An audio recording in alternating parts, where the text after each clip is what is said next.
You know that feeling of being trapped, of having no voice, of seeing your life controlled by others? Many of us, at some point, have felt the weight of a situation like that. But what if I told you that, a long time ago, a man transformed this deep pain into an unstoppable force?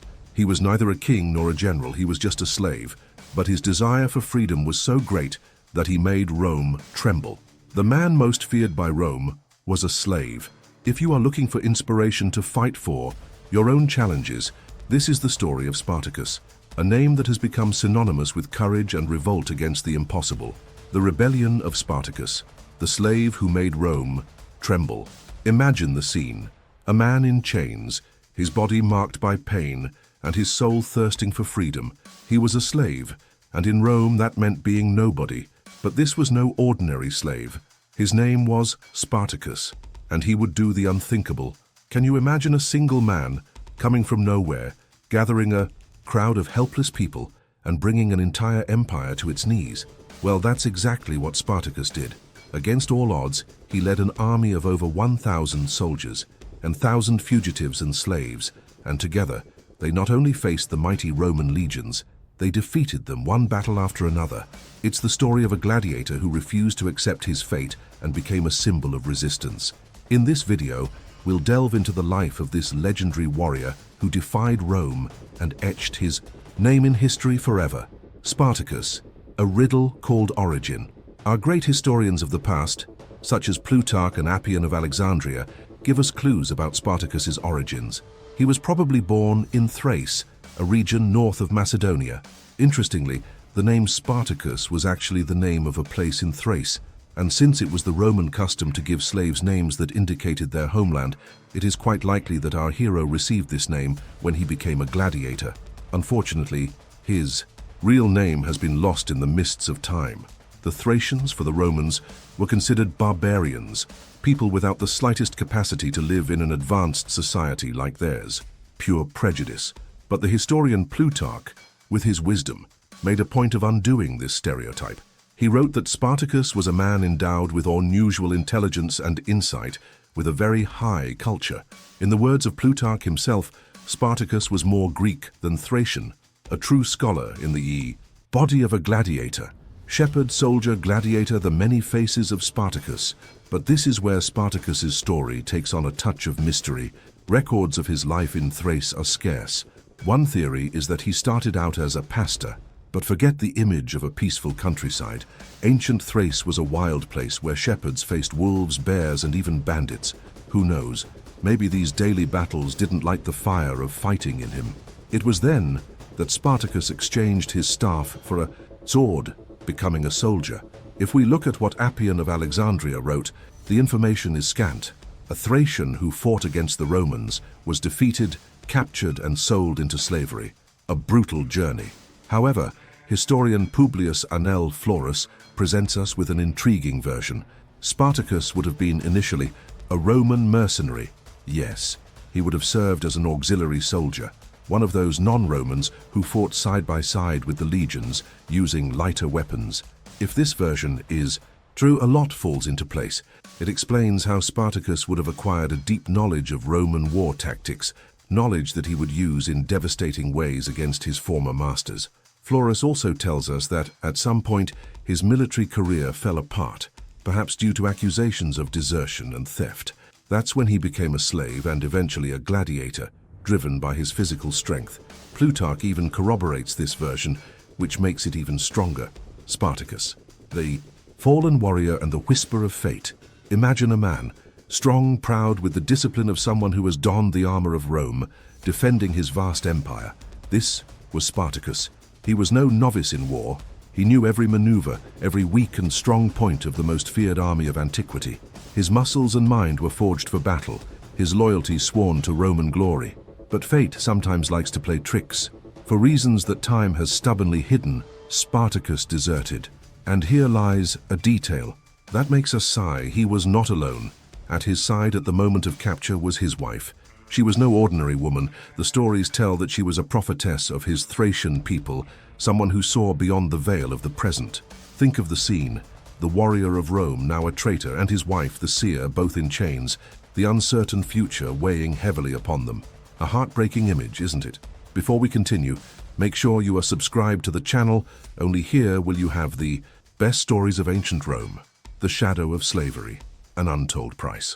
When Spartacus's life changed course, he fell into the abyss of Roman society, the slavery. And to understand the depth of this abyss, we need to feel a little of what it was like to be a slave in Rome. It was a life without a name, without a voice, without rights. People brought from distant lands, captured in wars and conquests, were reduced to work tools. Imagine working under the scorching sun in grain fields in Sicily or in the dark, dusty depths of the Mines in southern Italy. The journeys were exhausting, from sunrise to sunset, and the treatment was brutal.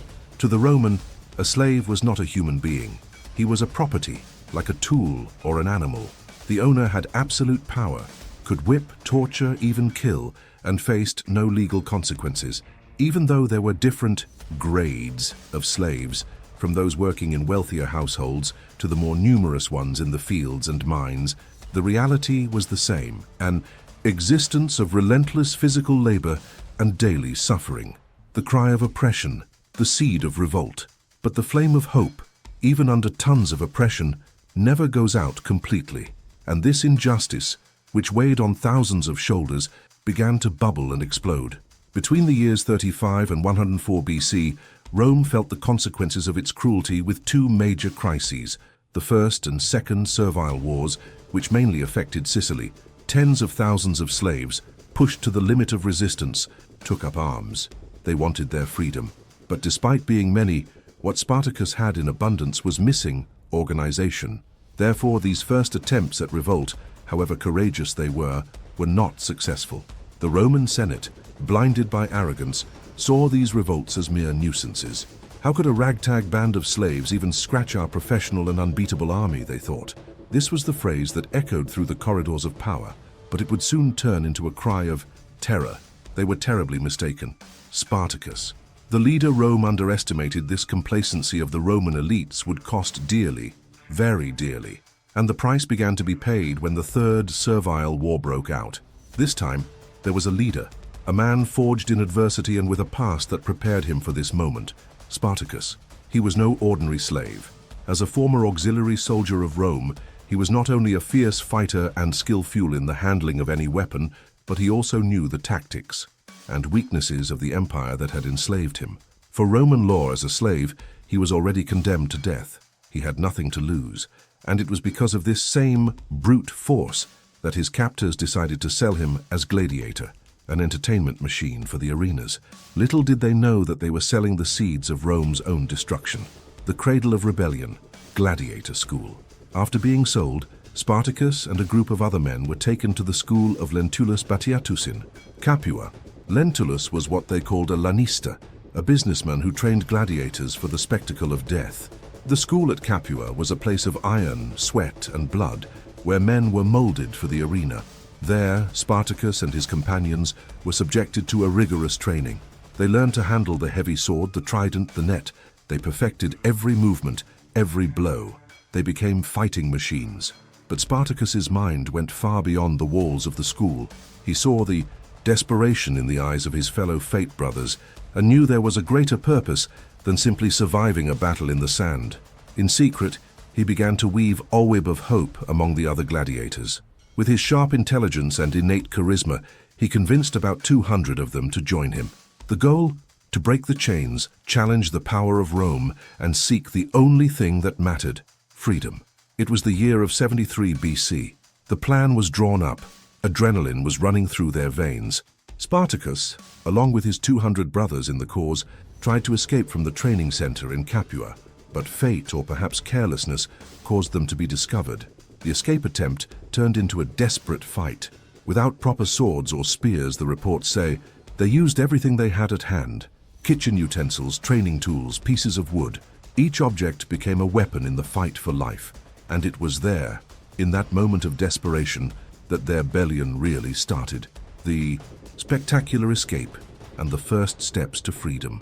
Imagine the scene.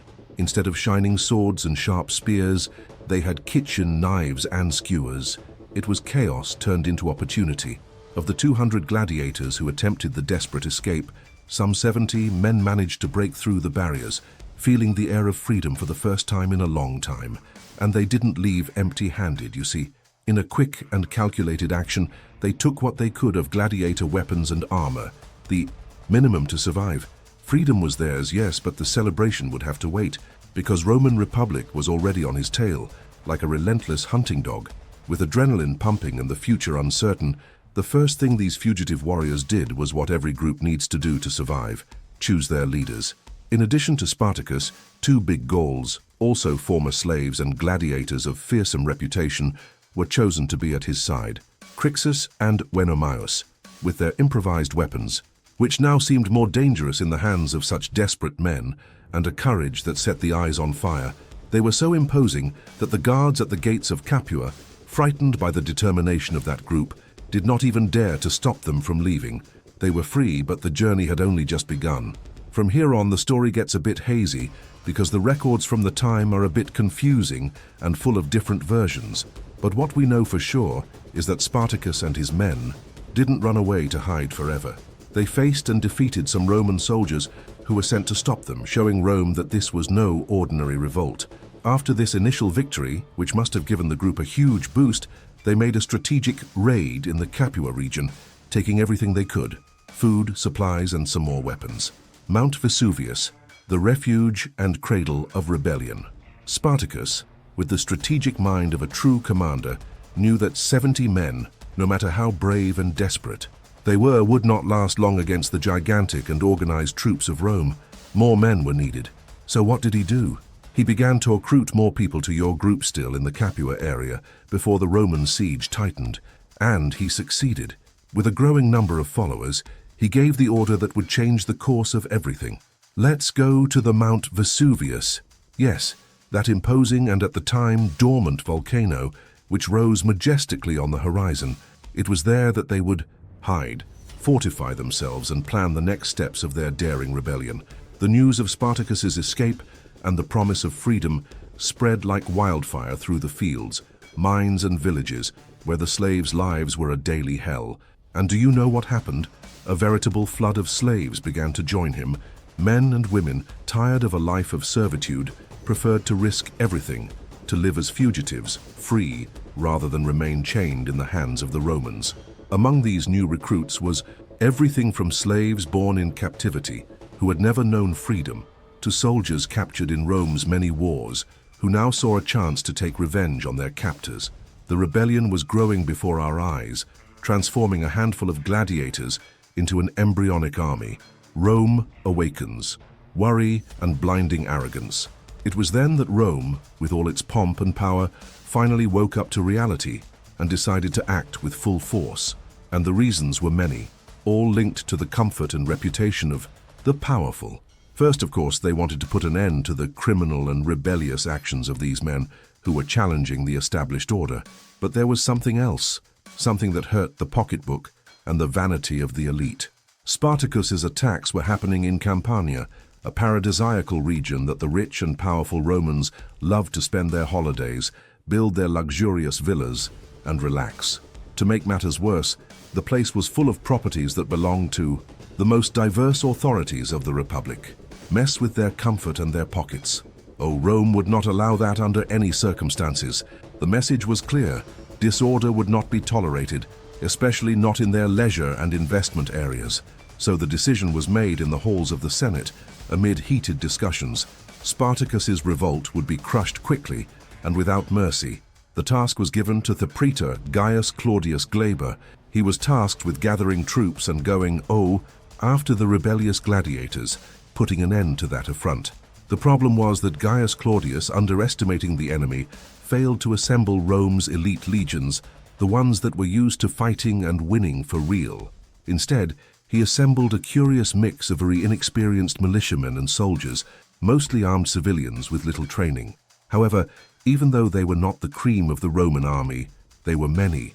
Gaius Claudius's troop had about 1,000 men.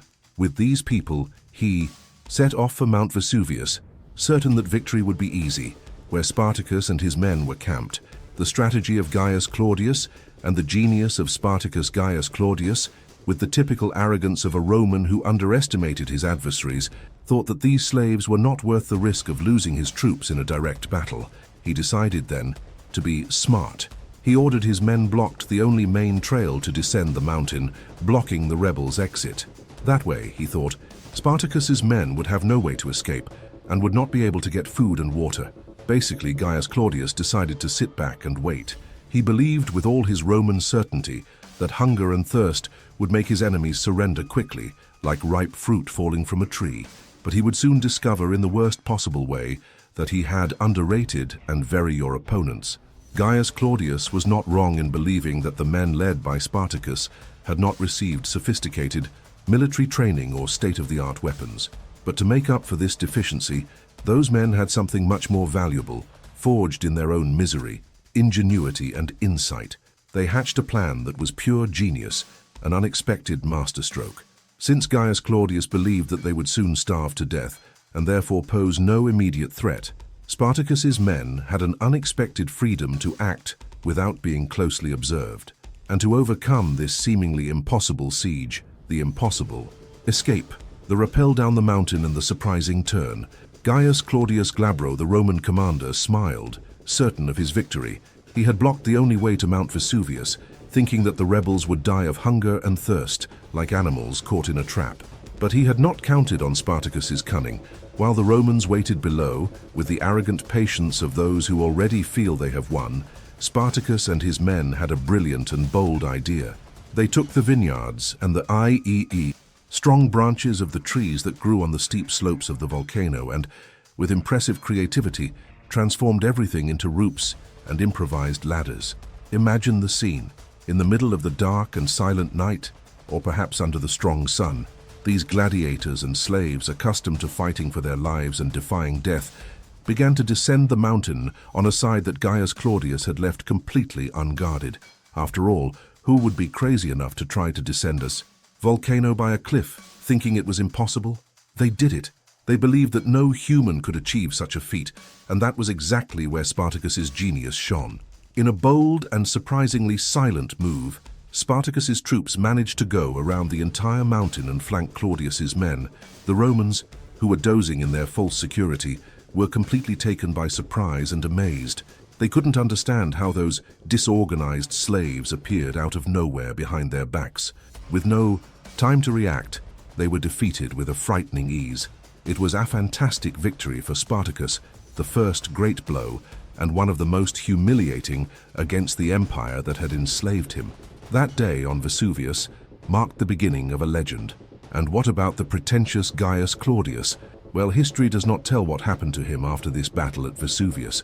Roman records are curiously silent about his fate after this disgrace.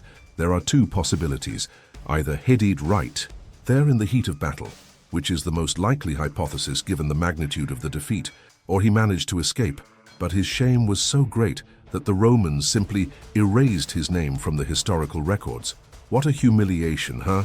Fame grows, the army increases, and Rome feels genuine fear. Spartacus's victory at Vesuvius was not just a tactical triumph, it was a watershed for the whole rebellion. He not only armed his men with Roman military equipment, those swords, shields, and armor that had once belonged to their oppressors and were now symbols of their new freedom, but also attracted an ever-increasing number of fugitives. The news spread like wildfire throughout the Italian peninsula. Spartacus has won. Spartacus is the hope of the slaves. He could be the path to freedom. But as with everything in life, this meteoric success came at a price. The more people who rallied to Spartacus's cause, the more mouths they had to feed, and the more supplies they needed. This forced Spartacus to make ever bolder and deeper raids into Roman territory to support his growing army. To give you an idea of the scale of the phenomenon, the whole of Italy had fewer than 10,000 gladiators, and by the end of the year 73 AC, just a few months after the escape, Spartacus already led an impressive army of 40,000 men. It was a force of such magnitude that the Romans had never imagined coming from slaves. His attacks were mainly directed at lands inhabited by desperate slaves or impoverished peasants, those who had already lost everything to Roman oppression. And do you know what happened? When he arrived in the cities and towns, the most disadvantaged welcomed him with open arms, as a liberator. They joined him in plundering the riches of their former oppressors, recovering some of the dignity that had been taken from them. Spartacus, with his intelligence and an impressive sense of justice, ensured a fair division of spoils, that is, of the looted goods. This was a huge attraction and further strengthened their ranks, creating bonds of loyalty among the rebels.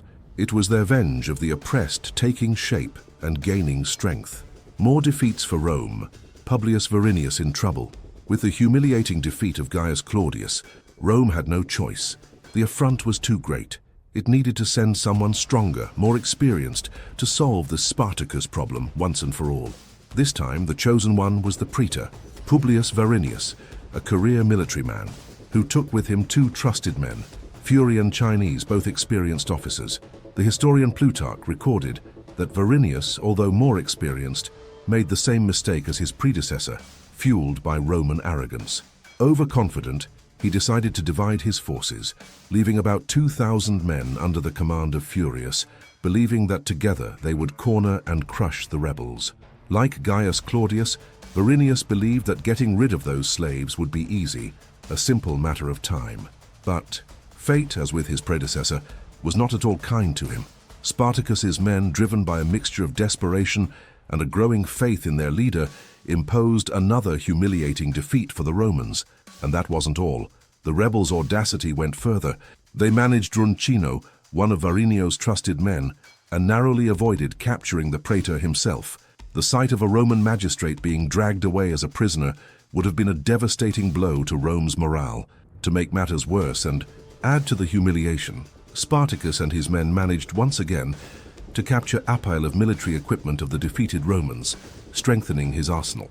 It is said that after this triumph, Spartacus even wore the robes of a Roman magistrate, quite a joke, a clear symbol that the tables were turning, from group to army, the road to Rome, or not. This series of stunning victories made Spartacus's fame explode throughout the Roman world.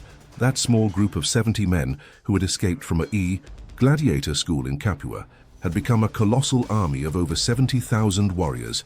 Now with this terrifying force, everyone was ready to obey Spartacus and, who knows, march against Rome itself.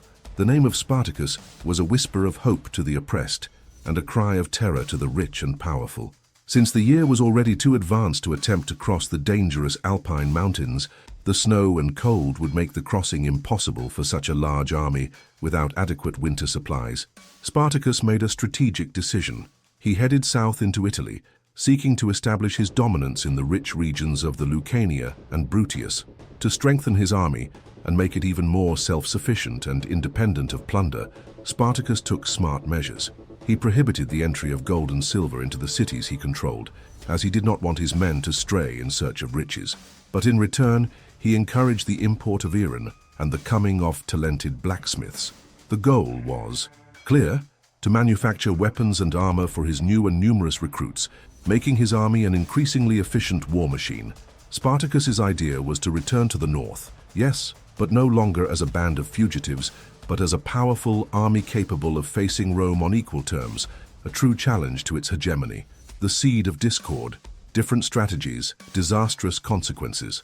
As Spartacus's power grew and consolidated, he became an increasingly serious and terrifying problem for the Roman Republic. Having triumphed over the troops of the praetors Glaberus and Varinius, and with over 70,000 men under his command, it was time for Spartacus to take the next steps in his revolt. However, behind the image of a united and invincible army, Spartacus's troops were, in fact, much more disorganized and decentralized than a conventional Roman army. This was a weakness that the Romans, if they were clever, could exploit. This characteristic made the actions of that gigantic number of men, at the very least, unpredictable and in certain situations difficult to control.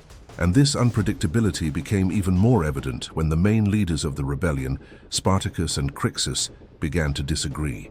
Some historians claim that the main reason for this discord was the different strategic perspectives of the two leaders. Spartacus, with his long-term vision and sense of greater purpose, probably wanted to take his troops north from Italy, crossing the dangerous Alpine mountains to reach Thrace or Gaul, his homelands. This denoted his desire to end hostilities, seeking freedom for his people, away from the crushing influence of Rome, perhaps even dreaming of returning home. But Crixus completely and vehemently disagreed. Driven by a thirst for revenge and a greed for Roman riches, he wanted to advance directly against Rome, to continue plundering and pillaging the valuable and fertile regions of southern Italy. For Crixus, freedom could wait. What mattered was revenge and spoils. This difference of opinion is reinforced by the historian and poet's records, Publius Florus, who mentioned attacks by Spartacus's troops in regions such as Thurium and Metapontum, geographically distant from where the troops were based and recruiting. For Florus, these attacks in such distant areas were a clear sign of the existence of two distinct factions and with different objectives within the rebel troops. Furthermore, Florus informs us of an attack by the Roman Lucius Gellius who, at one point, advanced against the troops led by Crixus, which comprised just over 30,000 men, a considerable army in itself, showing the independence and size of Crixus's faction. Plutarch also speaks of this possible division, saying in his writings that the rebels were divided between those who wished escape to freedom, probably the Spartacus faction, and those who wanted fight for riches and revenge against Rome, Crixus's faction. Some authors even say that one of the catalysts for this division of the rebels was the death of Oenomaus, the other Gaulish leader, who commanded the men together with Spartacus and Crixus, but who ended up dying during some of the numerous battles fought against the Roman troops. His absence may have unbalanced the balance between the views of Spartacus and Crixus, allowing discord to flourish. The march north and the decisive Roman counterattack. However, despite growing disagreements and opposing views, the most men still followed Spartacus's leadership, perhaps driven by his long-term vision and his aura of liberation. Then, approximately in spring of the year 72 BC, rebel troops began to move out of their winter camps in southern Italy and head north towards the Alps. Meanwhile, Rome, tired of the constant looting, vandalism and humiliation of having an army of slaves running wild on its lands, decided it was time to put an end to it once and for all. The Senate met with one goal in mind: obliterate them all, to wipe the rebellion from the face of the earth. At this decisive moment, the consuls Publius Valerius Publicola and Quineius Cornelius Lentulus Claudianus gathered a large number of soldiers, no longer inexperienced militiamen, but complete legions, and set out for battle, determined to crush Spartacus. At the same time as the Romans moved, Spartacus's forces, which were too large to march as a single troop, were divided. Crixus commanded a part of these men, and Spartacus led the others in an attempt to cross the Apennines, and thus allow his followers, especially those who wanted to return to their homelands, to pass north out of Italy. Knowing of this division of the rebels, perhaps through spies or deserters, the Romans decided to attack the two troops separately. Publicola advanced mercilessly against Crixus's forces, while Claudian went towards the men led by Spartacus. Initially, Publicola had extraordinary success in his advancement, managing, in a short time, defeat more than two-thirds of the forces under Crixus's command, and the Crixus was defeated near a place. The secret defeat of Rome and the revenge of Spartacus. We saw that Publius Publicola achieved an initial victory against Crixus's group near Mount Gargano, where Crixus was unfortunately defeated. Meanwhile, Spartacus led the rest of the rebels north. They reached the Po River, but Spartacus, clever as he was, avoided direct confrontation. Even with a huge army, he knew that his men did not have the same experience and quick maneuvers as the well-trained Roman soldiers. This put them at a disadvantage. The situation was tense. The consul's army was to the north, and Publicola, coming from the south, was approaching fast. Spartacus was trapped between two Roman armies. It seemed like the end of the line. However, against all expectations, he achieved the unthinkable. He defeated first one army and then the other. How Spartacus achieved this surprising victory remains a mystery to this day, because the Romans, humiliated by losing to slaves, made a point of hiding the details of what happened. Shame on them, huh? After this spectacular victory, Spartacus decided to honor the memory of his friend and ally Crixus. He ordered 300 Roman prisoners to be sacrificed in his honor, a practice that was common for the Romans at the funerals of great warriors. In an act of revenge and to show who was now in charge, he ordered the remaining prisoners to be used for the entertainment of his own troops fighting as gladiators. The writer Publius Florus recorded this, saying that Spartacus's men forced the Romans to fight each other on the funeral pyres of their fallen officers. Florus describes this as Spartacus wanting to put away all his past dishonor by having become, instead of a gladiator, a giver of gladiatorial shows. A cruel irony, isn't it? A giant army and the mysterious march. After all this, Spartacus made a smart move. He had his men destroy all the wagons and supplies they couldn't use. This would make them lighter and faster. And then he started his troops on the march again, which now numbered a staggering 120,000 infantry and an unknown number of cavalry. With more and more volunteers joining them every day, it was a colossal army. It is not known exactly where they were heading. Some historians say that their initial objective was to advance against the city of Rome itself. Others say that they simply wanted to reposition themselves, awaiting the next attacks and battles they would face. Rome in despair. More. Defeats and the search for a savior. Sometime later, in early 71 BC, for reasons that are still unclear, Spartacus's forces moved further south. Seeing this movement, Rome decided to attack once again, and lo and behold, no less than 2 armies were sent to destroy Spartacus and his men. But to Rome's humiliation, once again they were soundly defeated by the rebels. In the words of the historian Appian, the war had already been going on for 3 years and was causing great concern to the Romans, although at first it was ridiculed and considered trivial because it was against gladiators. Furthermore, it was deeply humiliating for the powerful Roman Republic, which had brought virtually all its adversaries to their knees, to be unable to defeat a band of slaves and gladiators. This situation had to end, and quickly.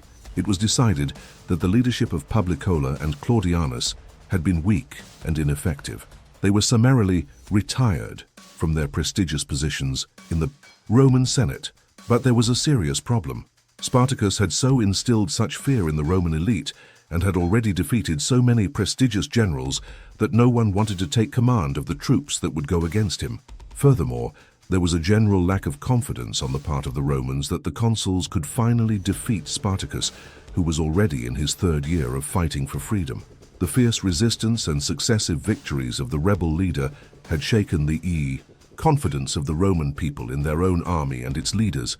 Marcus Licinius Crassus, the richest man in Rome in gambling. Therefore, the man who would lead the effort to put down Spartacus's revolt had to have great financial, military, and political capabilities. Without them, he would never have been able to accomplish such a difficult feat. But that man was found. His name was Marcus Licinius Crassus, a very powerful figure in the Roman elite. Crassus was none other than the richest man in the entire Republic and an experienced military commander, having served under the command of General Sulla in 82 BC. Crassus began to mobilize a large army capable of putting an end to the rebellion once and for all. Now responsible for leading the efforts against Spartacus, Crassus was appointed praetor and began the necessary restructuring to achieve victory. He ordered 6 new legions, in addition to the 2 regular legions of Lucius Gallius and Publius Lentulus, to be reorganized and prepared.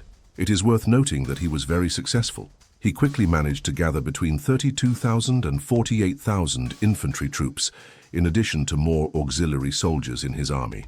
The heavy hand of Crassus, the decimation and the terror within. But Crassus did not stop there. He believed that Rome's previous defeats were caused not only by poor leadership on the part of its commanders, but also by the indiscipline and inexperience of its soldiers. Because of this view, Crassus adopted a harsh and in many cases even brutal treatment of his men. He ordered that an ancient and terrible punishment called decimation be reinstated. The word decimation comes from Latin and means removal of a tenth. This was a form of Roman military discipline in which every 10th man in a group was executed. Imagine the horror. This punishment was used by Roman army commanders to punish units or large groups guilty of capital crimes such as cowardice, mutiny, desertion, and insubordination, as well as to pacify rebellious legions. These punishments ended up having the desired effect, so much so that the historian Appian states that Crassus was seen by his men in a way that was more fearful than a defeat at the hands of an enemy. With everything ready and the terror imposed, it was time to take action. The siege in the south. Traitor pirates and Crassus's Wall Spartacus made the decision to retreat and set up camp in southern Italy. He soon found himself surrounded by merchants seeking to recover the goods plundered by his troops. Spartacus wanted to flee Italy at once, and the situation became even more urgent when Crassus's army attacked and massacred an isolated group of about 10,000 rebellious slaves. It was a bloody warning of what was to come.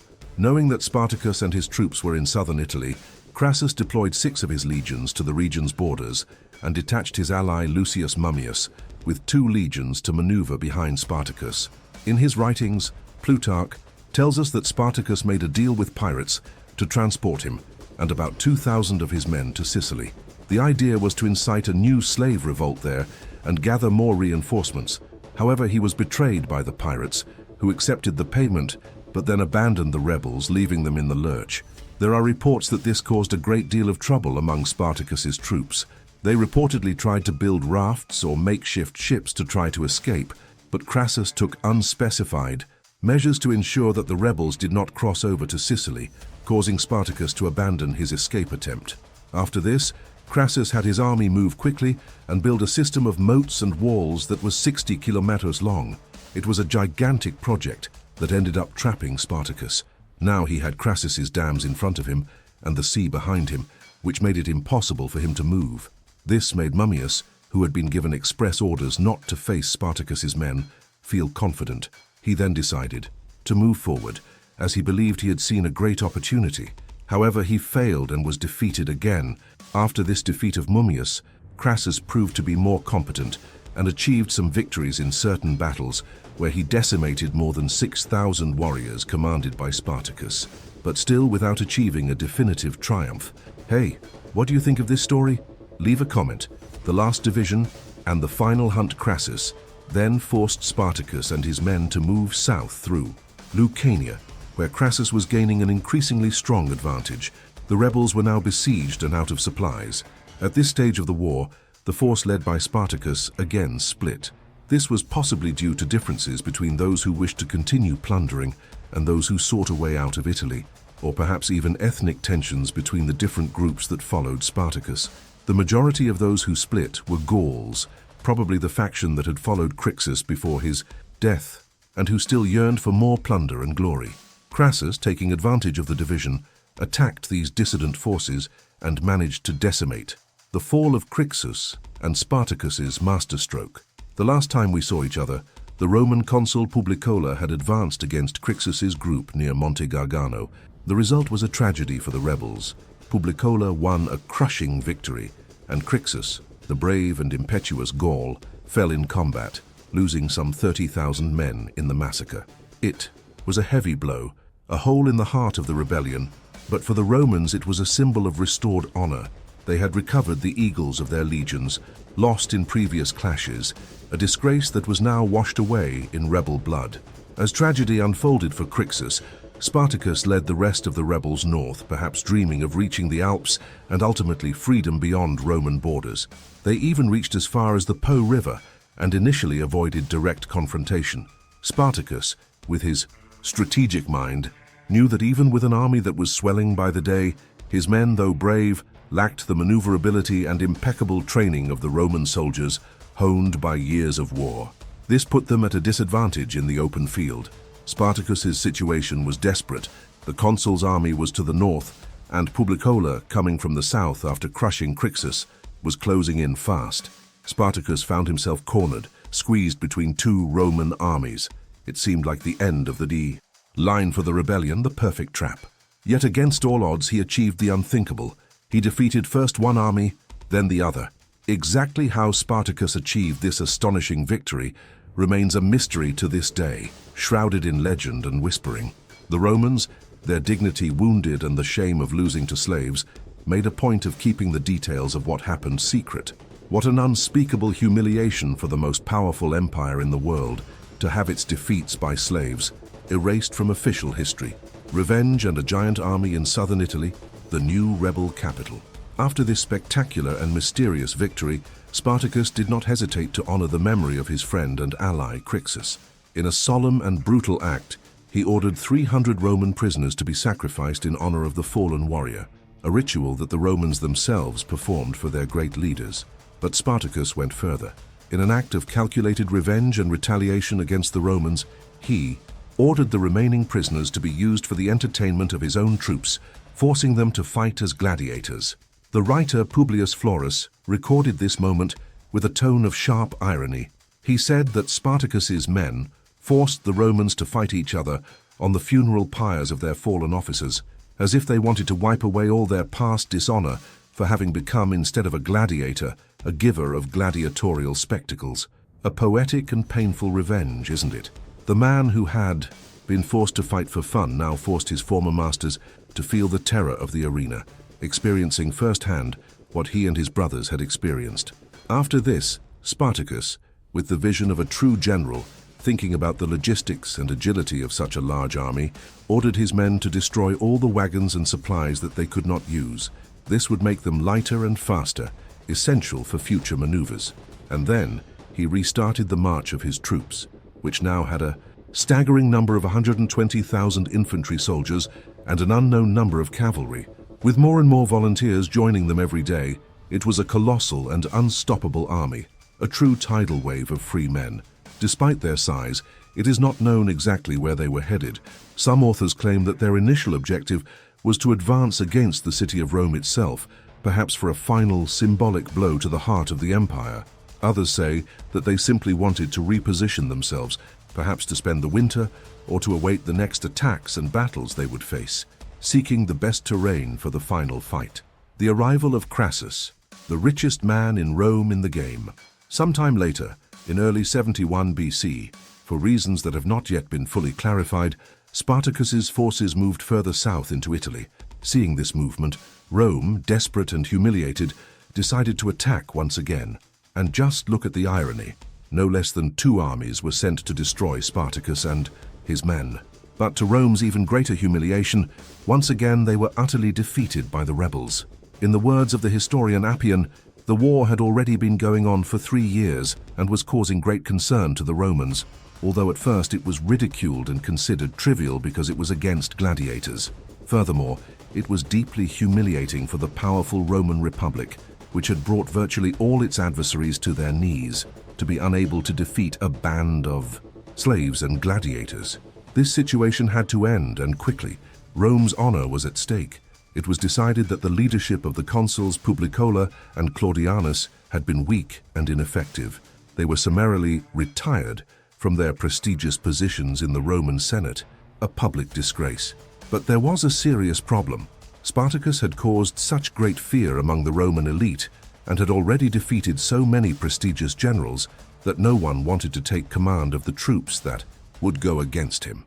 The fear of being the next to be humiliated was palpable. Furthermore, there was a widespread lack of confidence on the part of the Romans themselves that the consuls could finally defeat Spartacus, who was already in his 3rd year of fighting for freedom.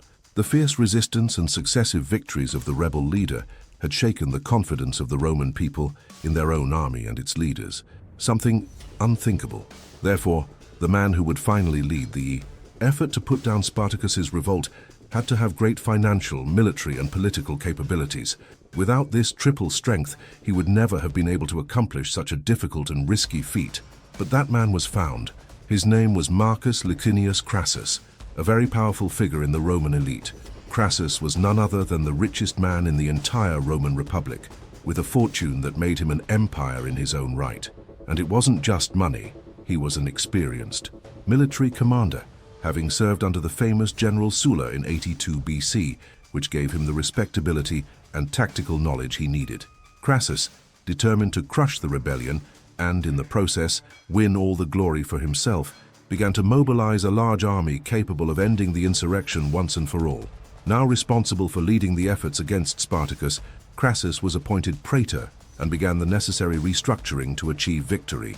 He ordered 6 new legions, in addition to the 2 regular legions already on the battlefield under Lucius Gellius and Publius Lentulus, to be reorganized and prepared for battle. It is worth noting that he was very successful and quick. In a short time, he managed to gather between 32 and 48,000 infantry troops, in addition to thousands of auxiliary soldiers in his army. It was a colossal and well-equipped force, a weight that no rebel army had faced before. Have you already liked the video? Help the video reach more people and hear this inspiring story. The heavy hand of Crassus, the decimation and the terror within. But Crassus did not stop there. He believed that Rome's previous defeats were caused not only by poor leadership on the part of its commanders, but also by the indiscipline and inexperience of its soldiers. He saw the laxity and lack of seriousness in the Roman troops as a cancer that needed to be excised. Because of this view, Crassus adopted a harsh, and in many cases even brutal, treatment of his men. He ordered that an ancient and terrible punishment, banned for years, called decimation, be reinstated.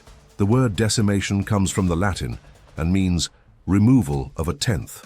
This was a form of Roman military discipline in which every 10th man in a group or legion was executed by his own comrades. Imagine the terror this caused.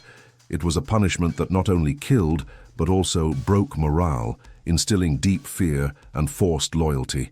This punishment was used by Roman army commanders to punish units or large groups guilty of capital crimes such as cowardice in battle, mutiny, desertion, and insubordination.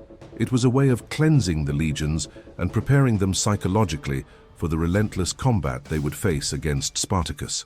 These punishments ended up having the desired effect in a brutal way, so much so that the historian Appian states that Crassus was seen by his own men in a way that was more fearful than a defeat at the hands of an enemy. Yes, they were. More afraid of their own general than of Spartacus.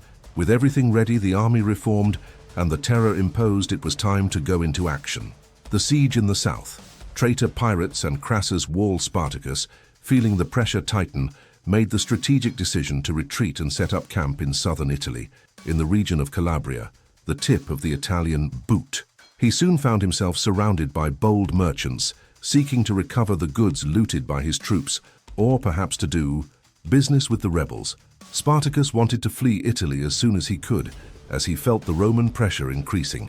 The situation became even more urgent when Crassus's army attacked and massacred an isolated group of about 10,000 rebel slaves who had separated from the main body of the army.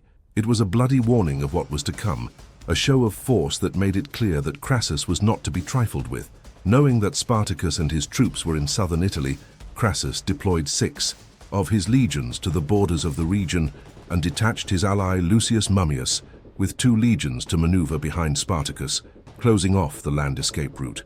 In his writings, Plutarch tells us that Spartacus, desperate to get his men out of Italy and to safety, made a deal with Cilician pirates to transport him and about 2,000 of his men to Sicily. The idea was to incite a new slave revolt there, which had already had its own servile wars, and to gather more reinforcements. However, he was betrayed by the pirates, who accepted payment in advance but then abandoned the rebels to their fate, leaving them in the lurch. It was a cruel betrayal that destabilized the rebels' morale. It is said that this caused great distress among Spartacus's troops, who felt cheated and hopeless. They reportedly tried to build rafts or makeshift ships to try to escape by sea, but Crassus, anticipating this move, took unspecified but effective measures to ensure that the rebels did not cross over to Sicily, closing the siege at sea. This forced Spartacus to give up his attempt to escape by sea. After this, Crassus had his army move with incredible speed and built a system of ditches and walls 60 kilometers long. It was a gigantic feat of military engineering, a veritable earthen wall that stretched from coast to coast at the tip of the peninsula, eventually trapping Spartacus. Now, he had Crassus's dams in front of him and the sea behind him, which made it impossible for him to move and any hope of escape. This made Mummius, who had been given express orders not to face Spartacus's men in open combat, feel overconfident. He believed he had seen a great opportunity for glory for himself by ignoring Crassus's orders, and so he decided to go ahead. However, he failed and was defeated again, proving Spartacus's genius and Mummius's recklessness. After this defeat of Mummius, Crassus, furious, showed himself even more competent and achieved some victories in certain combats, where he decimated more than 6,000 warriors commanded by Spartacus. But still without achieving a definitive triumph, the rebellion still breathed life. The last division and Spartacus's final sacrifice, Crassus, then forced Spartacus and his men to move further south through Lucania, where Crassus was steadily gaining the upper hand, pushing the rebels towards the tip of the peninsula. The rebels were now besieged and out of supplies, and starvation and disease were beginning to take their toll. At this stage of the war, the force led by Spartacus again split, a sign of desperation and internal tensions.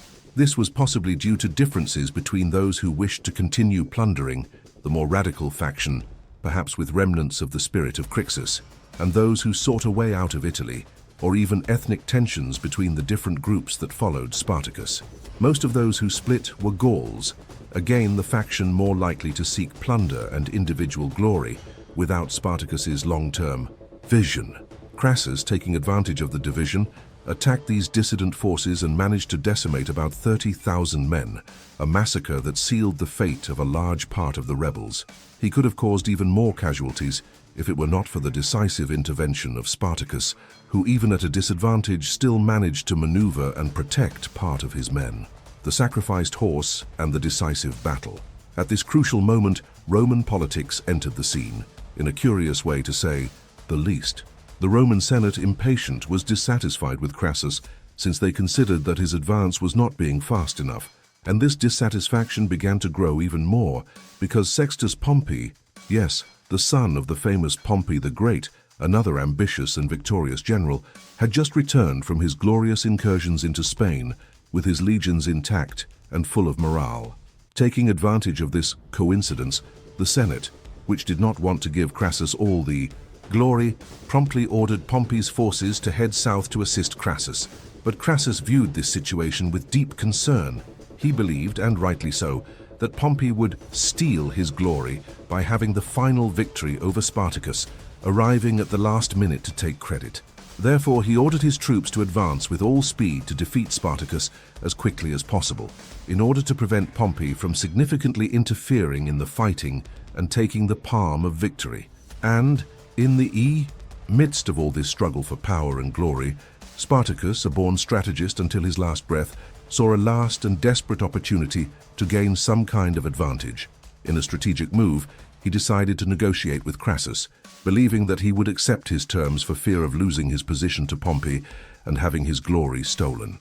However, his strategy was not successful, since Crassus, realizing Spartacus's desperation and the imminent arrival of reinforcements that would guarantee him victory, rejected any agreement.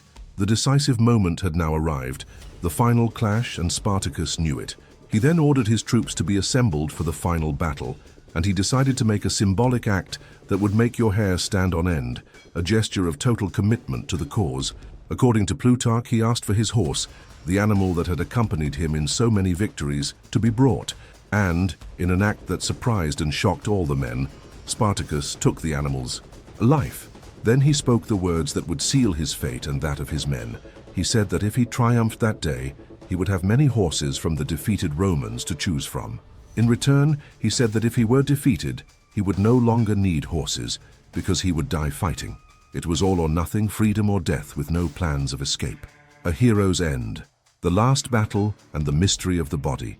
Going all out, Spartacus ordered his men to advance with desperate ferocity against the Romans in actions that were initially very successful. His troops, fighting with the fury of those who had nothing to lose, managed to defeat several Roman guards and penetrate the Roman defenses, a last glimmer of hope. Spartacus and some 50,000 rebels managed to break through Crassus's defenses, and the Roman leader's position was momentarily threatened. On the banks of the river Sele in Campania, Spartacus's army finally met Crassus's Roman legions on an open battlefield. The end was near, inevitable but worthy of an epic. The former gladiators and slaves then charged the Roman ranks, crashing into an impenetrable wall of shields and swords, the wall of the legions. Although the rebels fought very bravely and cut down many Roman soldiers, they also suffered heavy casualties in the process, succumbing to the enemy's superior discipline and numbers. Spartacus, seeing the disadvantage and the inevitability of defeat, rallied his troops for a last-ditch effort and led a desperate advance against Crassus himself, seeking a direct confrontation with the Roman leader to end the war there. Several of Crassus's troops had been destroyed in the rebels' rush, and wanting a final showdown, Spartacus frantically advanced to meet him amidst all the chaos occurring on the battlefield. He even defeated 2 centurions in his pursuit of Crassus, displaying his legendary strength and deadly skill to the last. However, it was already clear that a triumph for Spartacus was impossible. His men, although brave and motivated by freedom, were not a trained and well-prepared army to face the Roman war machine, which made it practically impossible to defeat a huge and well-trained force like Crassus's. He led his army into battle for the last time, and according to the historian Appian, was wounded in the leg by a spear, but even mortally wounded, he fell to one knee, holding his shield in front of him, refusing to give up the fight, a true wounded lion. His men then began to desert, realizing the imminent defeat and death of their beloved leader. And so the brave Spartacus ended up surrounded by Roman legionaries, and even wounded and facing certain death, he preferred to fight until his last breath, brandishing his weapon against the enemies, before falling dead on the battlefield, disappearing amidst the pile of bodies. Spartacus's final savage charge aroused the grudging admiration of the Romans themselves. Even Publius Florus, who generally regarded Spartacus and his followers as almost savages, admitted that on this last occasion they died like men fighting to the last, as would be expected of those commanded by a gladiator. Publius also wrote that Spartacus fell in a manner befitting a leader, fighting bravely in the front line, a tribute from an enemy to a worthy adversary. Towards the end, with Crassus' victory all but assured, Pompey's troops finally arrived on the battlefield in time to help bring the massacre to a close. They quickly defeated the last remaining warriors, as well as capturing several other deserters who were trying to escape. The outcome was brutal and would serve as a warning.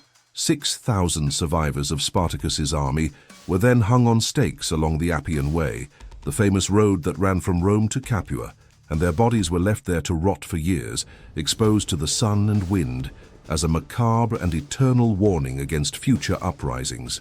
However, Spartacus's body had disappeared in a curious way. Even though he was surrounded by enemies when he died, the Romans were unable to find his body at the end of the battle. The Romans wanted to display the corpse to discourage those who hoped that Spartacus would survive and return to lead them again. This failed attempt to display the body was perhaps what ironically prevented him from becoming just another dead rebel, and allowed him to become the enduring legend that he eventually became. Stolen glory and the lasting legacy. After the battle, too, Crassus's misfortune, Pompey, the ambitious general who arrived at the end, sent a direct message to the Senate stating that he had been the main person responsible for the victory over Spartacus. This message ended up being very well received by the senators, who did not see Crassus in a good light, causing Pompey to get most of the glory, realizing Crassus's initial fears. The mighty Crassus had his victory tarnished by the political cunning of his rival. Despite their rivalry, Pompey and Crassus reaped many political benefits from putting down the rebellion. Both men returned to Rome with their legions, and in an act that demonstrated their great power and intimidated the Senate, they refused to dismiss their troops, ordering them to camp outside Rome, a show of force that no politician would dare ignore. They were then elected consuls in 70 BC, in part because of the implied threat of their armed legions camped outside the city. The end of the Third Roman Civil War, although brutal directly or indirectly, ended up benefiting the slaves in the medium and long term, since in the following decades, the fear of a new and perhaps more successful revolt led to laws and new regulations being passed, allowing the lives of these people to become a little less painful and less brutal. And so the story ends, but the memory persists.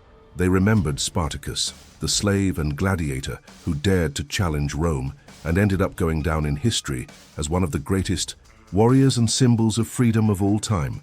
If you enjoyed diving into this incredible story, full of twists and turns, don't forget to leave a like and subscribe to our channel. I'll be leaving it here. So until the next video.